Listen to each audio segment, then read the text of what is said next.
بسم اللہ الرحمن الرحیم۔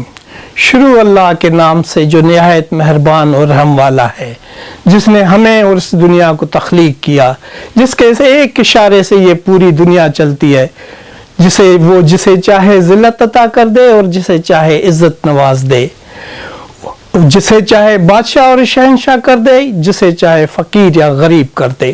اسی طرح اس رب عظیم نے پاکستان کے اندر ایک غریب اور مزدور آدمی کو سے اٹھا کر پر بٹھا دیا اور اس کے اوپر دولتوں کی بارش کر دی، جس کا کوئی تصور بھی نہیں کر سکتا تھا۔ اور اس غریب اور عاجز شخص نے بھی اللہ کی خوشنودی کے لیے اپنی ساری دولت غریب اور مستحق بندوں پر خرچ کر رہا ہے۔ اس کا اپنے آپ سے اور اپنے رب سے وعدہ ہے کہ وہ اپنی دولت کا 75% سے زیادہ حصہ غریب، مستحق اور پاکستان کو عظیم تر بنانے پر لگائے گا، اور اس شخص کا نام ہے ملک ریاض۔ آج کل وہ ملک ریاض زیر عتاب ہے۔ سینکڑوں ویڈیو سوشل میڈیا اور یوٹیوب پر ان کی بھرمار ہے۔ ہر جگہ وہ ویڈیوز گردش کر رہی ہیں اور لوگ اپنی ریٹنگ بڑھا کر خوش ہو رہے ہیں۔ اس وقت پورا جگ ملک ریاض کے خلاف جمع ہو گیا ہے، اور جن لوگوں کو ملک ریاض نے کروڑوں روپے کی مراد دی، ان کو کروڑ پتی بنایا، افسوس وہ سب لوگ بھی کھا پی کر ایک طرف بیٹھ گئے ہیں۔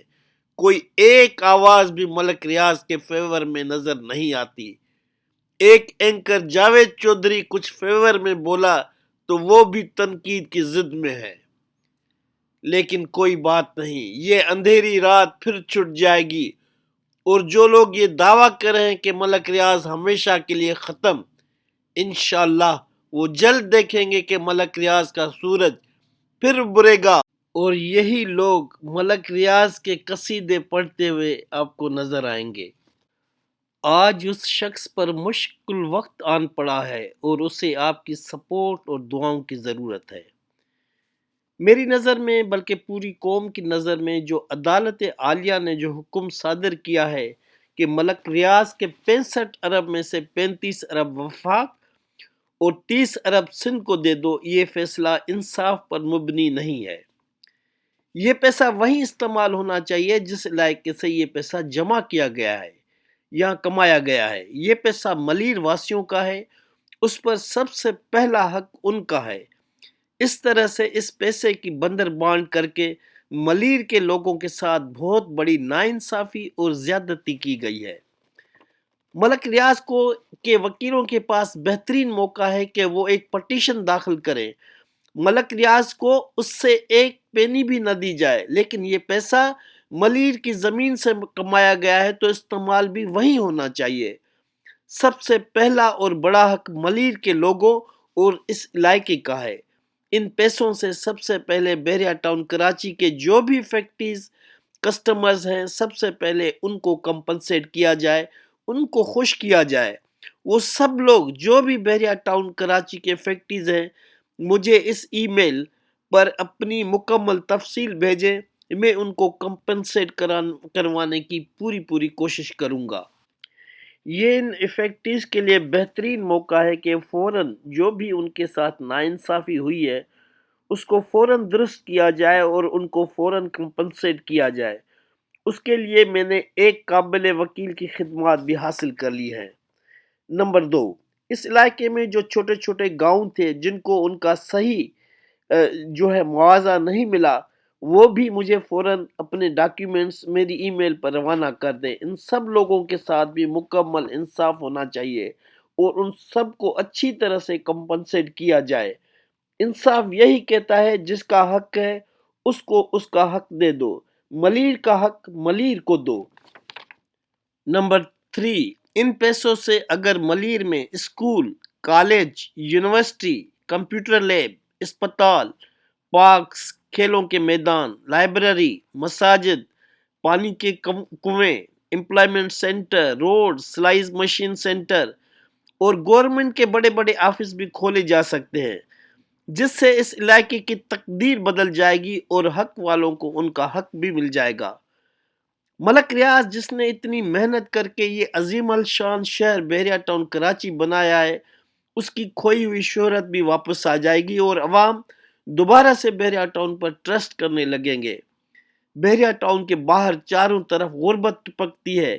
یہ اقدامات کر کے ملیر کے عوام کے دل بھی جیتے جا سکتے ہیں۔ حکومت میں تو یہ صلاحیت نہیں کہ وہ پیسہ پیدا کر سکے۔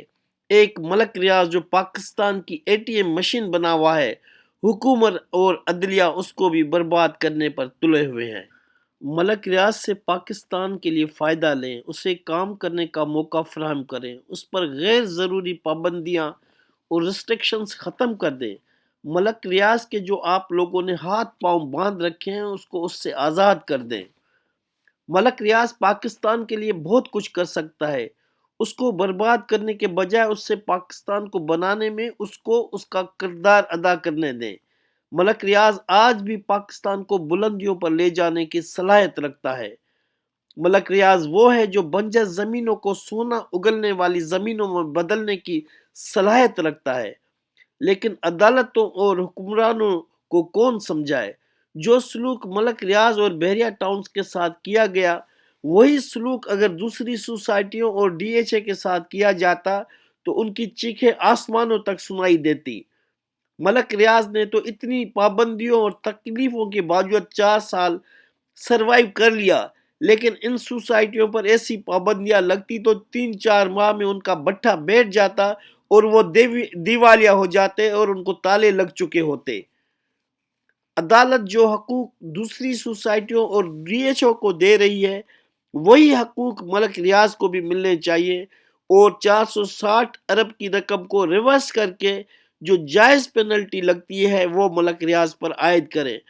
پھر دیکھیں ملک ریاض پاکستان کے لیے مزید کیا کیا حیرت انگیز کارنامے دکھاتا ہے۔ امید کہ عدالت اور حکومت اس ناچیز کی تجویز پر غور کرے تو پاکستان کے لیے بہترین ہوگا۔ اسی کے ساتھ ڈاکٹر رشید کو اجازت۔ اللہ پاکستان کی حفاظت کرنے والا ہے۔ اللہ حافظ۔